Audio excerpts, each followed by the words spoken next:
Tugende mu bitundu by'ewandegeya emboozi evaayo teyawukanako ku lutindo olwo lw'olabye. Eno nno yo mwala ogw'Ekatanga gwe gutawaanya abatuuze. Abatuuze beeraliikirivu nti abasinga obungi beeyambira omwo, abandi basuulamu ebicaafu bingi nnyo so nga ate abaana baabwe basiiba bazannyira mu mwalo ogwo.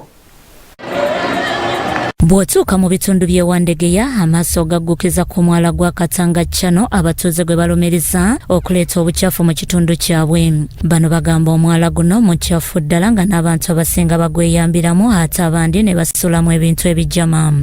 Omwala gulina buli kimu, ajjamu olubuto asuula mu mwala, baafu asuula mu mwala, kiveera asuula mu mwala, enkuba bwejja neewereka ebbiibwa kaleerwe chovola bekalere tegwa bulwadde. Mulimu soweji, mulimu amazi, mulimu ebiki ebimere ebiki kasasiro wewandegeya ina kulukutira muno omwala makerene mulago bonna bayiwaawo. Ekinnaku abatuuze bagamba nti abaana baabwe basiiba omwanga bazannya ekintu ekiyinza okubaleetera endwadde.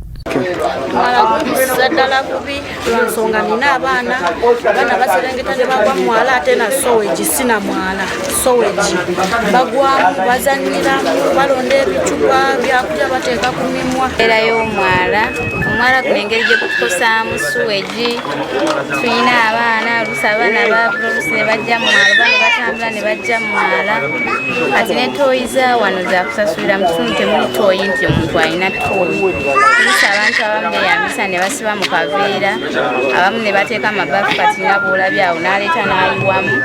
Kuno basabye abakulembeze baabwe be balonze essira balisse ku kuzimba omwala guno kuba ebbanga lyetoolodde nga basuubiza naye ne bigaana.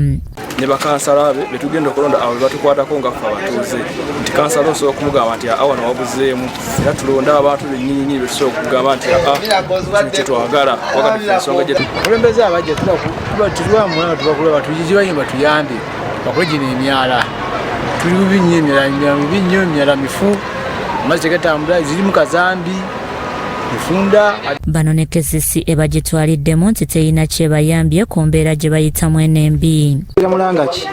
KCC etugikubira omulanga gumu oba ebiri erekeranga awo okujja okusolooza ssente negenda bugenzi n'omutitimbe gw'essente neetedda kuzza mu bantu kati olw'enkyawo otodde sente ozitutte naye ate abantu b'oziggyemu tobalowoozezza kukitegeeza ki ekyo. Bali abaliraanye omwala bagambye bakutukolere bano baminisita betuweereza abapya n'ababaka abapya batukiikirire ekintu kitambule. Ssentebe wa Kimwanyi Thomas Bagonza asabye KCCA eve yeetangaze ku kye kiviiriddeko omwala guno obutazimbibwa ng'ate bagulambudde enfunda eziwera kyokka mweraliikirivu eri abatuuze be ku mwala guno n'embeera gye gulimu. Kati nga tukyalwana n'okwetangira ekirwadde ki COVID tukyasobola okufuna ebirwadde ebirala ebiva ku mwala guno naddala awali suweji zino era pipes mujja ziraba zaabika ziyita mwala guno so abantu baffe boolekedde okufuna obulwadde obwekusa ku bukyafu obulwadde obwa kolera bwe twalitwala n'okugoba mu kitundu baffe tugumaintaininga